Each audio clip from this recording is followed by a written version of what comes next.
क्या हो गया, क्या हो? समझना नहीं चाह रहे मेरी बात को। एक अरे आप बिल्कुल ठीक कह रहे हो मेरे भाई, अरे आप भी बिल्कुल ठीक कह रहे हो यार। यार ये भी ठीक कह रहे हैं, ये भी ठीक कह रहे हैं, तो ठीक कौन कह रहा है? यही तो मैं कह रहा हूँ, आप भी बिल्कुल ठीक कह रहे हैं।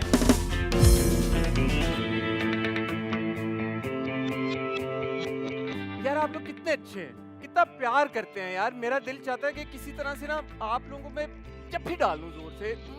थैंक यू सो मच, आप लोगों का इतना ज़बरदस्त फीडबैक हमें मौसूल हुआ, इतनी आपने तारीफ़ें की कि मैं क्या, मेरी पूरी टीम खुशी से फूले ही समा ही नहीं रहे। बल्कि उन्होंने तो मुझे रिक्वेस्ट कर दी है कि यार चलो हमें आपको खाने पिलाने लेके जाओ, बट कोई मसले की बात नहीं है। बस आप इसी तरह प्यार करते रहें और हम इसी तरह लोगों को खिलाते भी रहेंगे और पिलाते भी रहेंगे। आज की जो हमारी मेहमान है, इतनी कोई पढ़ी लिखी लड़की है कि मैं आपको क्या ही बताऊं। इन्होंने फिजियोलॉजी भी पढ़ी हुई है, इन्होंने माइक्रोबायोलॉजी भी पढ़ी हुई है, इन्होंने जूलॉजी भी पढ़ी हुई है। ये सारी वो चीज़ें मुझे तो पता भी नहीं था कि ये क्या हैं जब तक उन्होंने बताया नहीं।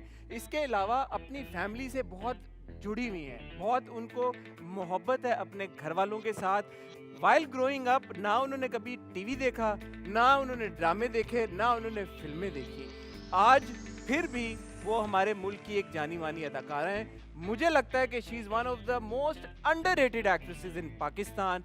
क्या वजह है कि हमारे डायरेक्टर्स उनकी पोटेंशियल को टैप नहीं कर पा रहे।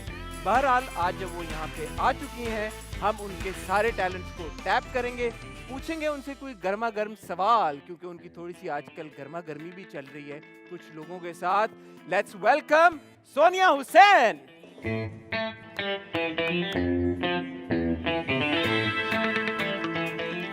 Assalamualaikum, Sonia. So good to meet Hi. you. Thank you for coming. Please, hi.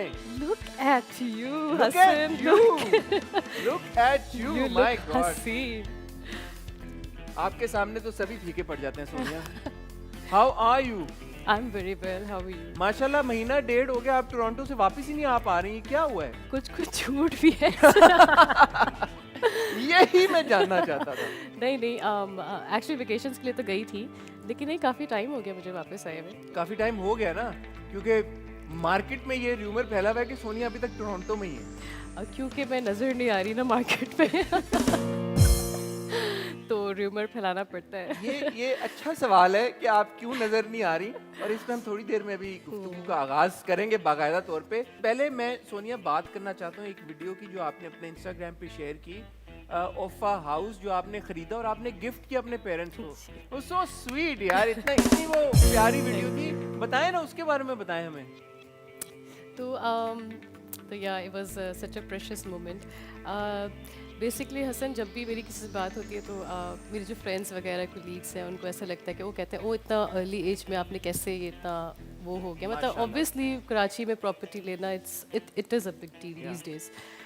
मगर अगर देखा जाए तो वो 1-2 साल की जर्नी नहीं है, ये एक बहुत पुरानी जर्नी है जो मैं बहुत पहले से, शायद 9 या 10 साल की थी तब से मैंने डिसाइड किया था कि बल्कि मैं जिनको नहीं पता उनको बताऊं, जब सोनिया बहुत छोटी सी थी तब से उन्होंने ट्यूशंस देना शुरू कर दी है ना। हमेशा से माशाल्लाह आपने अपने फैमिली को जिस तरह से सपोर्ट किया है, बहुत कमेंडेबल है। बहुत और आई थिंक सपोर्ट की बात भी नहीं है, वो सुनने में आई थिंक बहुत उस तरह से लगता है, मुझे अच्छा लगता है। जैसे यू नो इंडिपेंडेंट होना, किसी से बहुत छोटी उम्र में अगर मुझे कोई चिप्स भी लेने जाने होते थे तो मुझे ये होता था कि मैं अपने अब्बा से ना कहूँगी मुझे 10 रुपये दे दे, मतलब मेरे पास अपने पैसे होने चाहिए।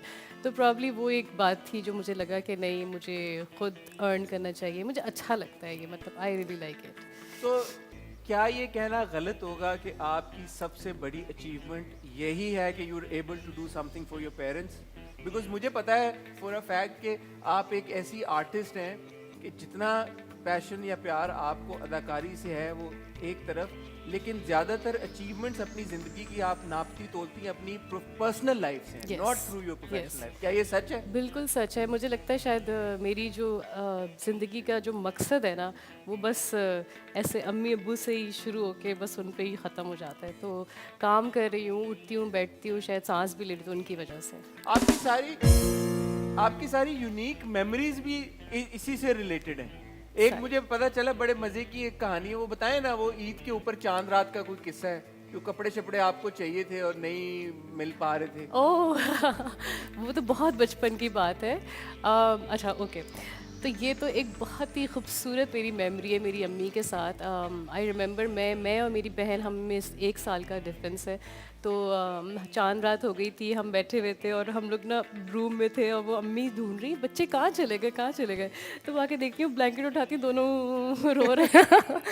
तो क्या हुआ कि वो एक्चुअली हमारे ईद के कपड़े संभाव आ नहीं सके, तो कि अब्बू जो है वो बहुत बिजी रहते थे बचपन में, उनकी जॉब टाइमिंग्स ऐसे थे तो वो एक एक हफ्ता नहीं आ पाते थे। तो इवेंचुअली वो आई। वो अम्मी मेरी बहुत ही जैसे एक बहुत ही शाय वुमेन है। उन वो ज़िंदगी में कभी बाहर नहीं निकली, किसी से बात नहीं, बहुत इंट्रोवर्ट पर्सनालिटी टाइप आप समझ लें। तो अगर वो डोर खोलने भी जाती है ना तो वो डर जाती हैं कि पता नहीं कोई आ ना जाए और इस तरह से। तो उन्होंने उस दिन देखा, उन्होंने कहा रात के कोई सुबह के 3 बजे थे, सुबह ईद थी, उन्होंने कहा चलो उठो मैं तुम लोग को लेके चलती हूँ।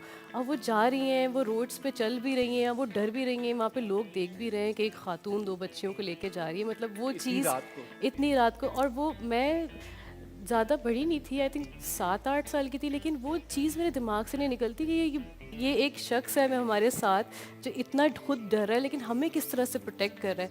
उस दिन जो मुझे है ना सही एक जो होता है ना वुमेन ऑफ स्ट्रेंथ की एक पहचान हुई कि औरत अगर चाहे तो वो क्या नहीं कर सकती, मतलब कैसे अपने आप को बदल नहीं सकती अपने बच्चों के लिए, अपनी फैमिली के लिए।